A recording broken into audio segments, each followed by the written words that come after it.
Ibu, bapak, saudari, saudara, rekan-rekan muda, dan adik-adik sekalian yang terkasih dimanapun kalian berada, bertemu kembali dengan saya Romo Tino SSCC di dalam catatan pesiarah. Seringkali di dalam perjalanan hidup kita mendengarkan perkataan orang berdasarkan latar belakang orang itu.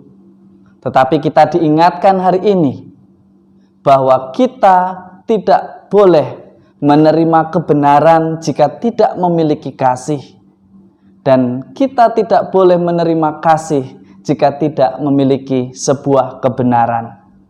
Sebelum kita mendengarkan permenungan dari catatan pesiarah, marilah kita membuat tanda kemenangan Kristus.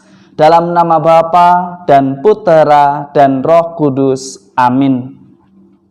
Allah Bapa, sumber kehidupan, Engkaulah Allah orang-orang hidup. Berilah kami harapan baru akan hidup abadi, dan bimbinglah kami agar dapat bersatu dengan Yesus Kristus Putramu yang hidup dan mati demi keselamatan kami.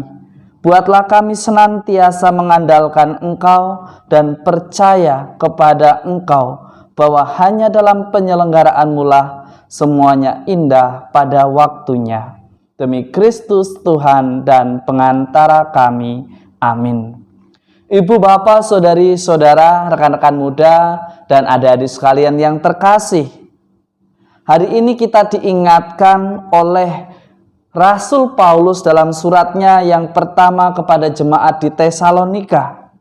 Kita diajak supaya kita jangan terus-menerus berduka cita seperti orang-orang lain yang tidak mempunyai pengharapan. Kita diingatkan di dalam iman kita memiliki pengharapan.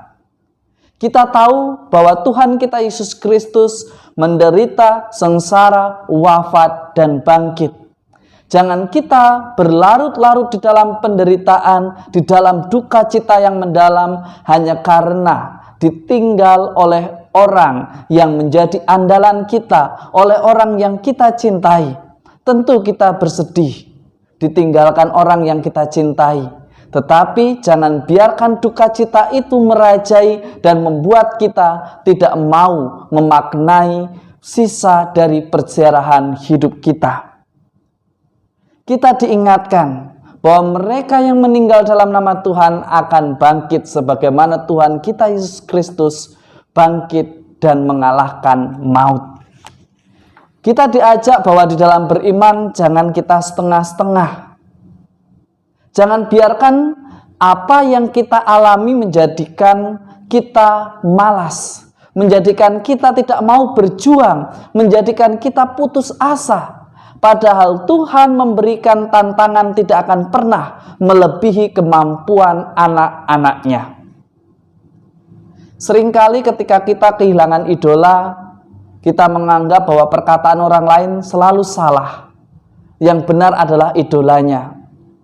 Padahal jelas tadi dalam pengantar saya mengatakan, jangan menerima kebenaran jika tidak memiliki kasih.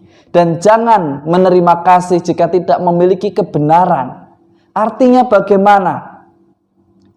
Buat apa kita mentaati segala sesuatunya, tetapi justru menghilangkan nyawa sesama kita, justru menghilangkan orang-orang yang ada di sekitar kita.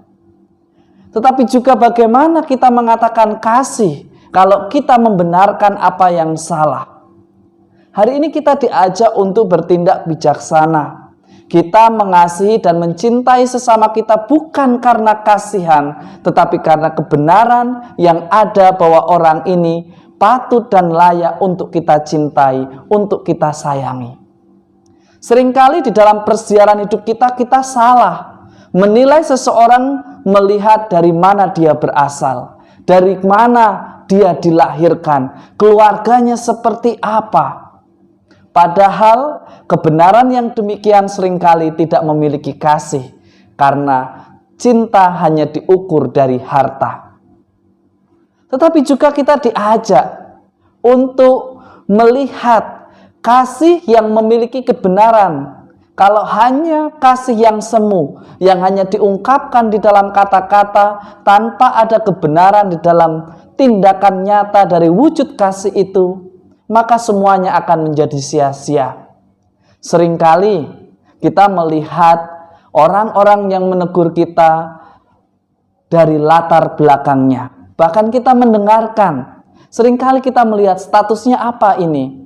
Jika statusnya oke, lalu kita mendengarkan dan melaksanakan. Padahal ukuran dari kebenaran itu bukan latar belakang orang itu, tetapi apa yang dikatakan itu sungguh sesuai atau tidak dengan firman Tuhan.